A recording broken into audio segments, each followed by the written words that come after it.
আসসালামু আলাইকুম, সবাই কেমন আছেন? রান্না করব লাউ দিয়ে খিচুড়ি। প্রথমে চাল ডাল ভালো করে ধুয়ে নিয়েছি। অর্ধেক জালি লাউ কুচি কুচি করে কেটে নিলাম। ধুয়ে নিয়ে চাল ডালের সাথে দিয়ে দিলাম। পেঁয়াজ কুচি, কাঁচামরিচ চিড়ে দিয়ে দিলাম। কয়টা লাউয়ের সাথে বেশি মশলা দিলে ভালো লাগে না, তাই অল্প করে আদা রসুন জিরা বাটা দিয়ে দিলাম। পরিমাণ মতো হলুদের গুঁড়া 1 চামচ, মরিচের গুঁড়া 1 চামচ, আদা চামচ, ধনিয়ার গুঁড়া অল্প কিছু, এলাচি দারচিনি 2টা তেজপাতা ছিঁড়ে দিয়ে দিলাম।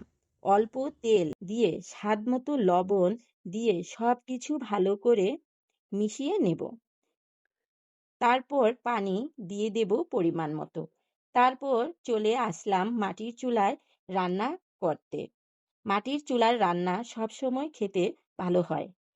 কিছু সময় রান্না করে নিতে হবে।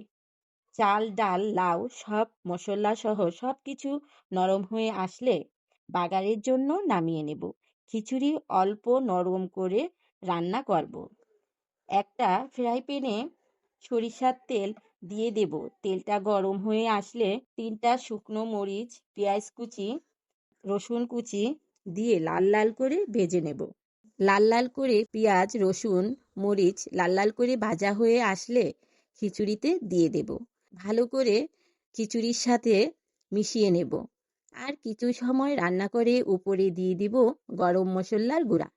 গরম মশলার গুঁড়াটা দিলে ফ্লেভারটা আসে অনেক ভালো। তারপর পরিবেশন করলাম মজাদার লাউয়ের খিচুড়ি। বাসায় আপনারা সবাই ট্রাই করে দেখবেন। আল্লাহ হাফেজ।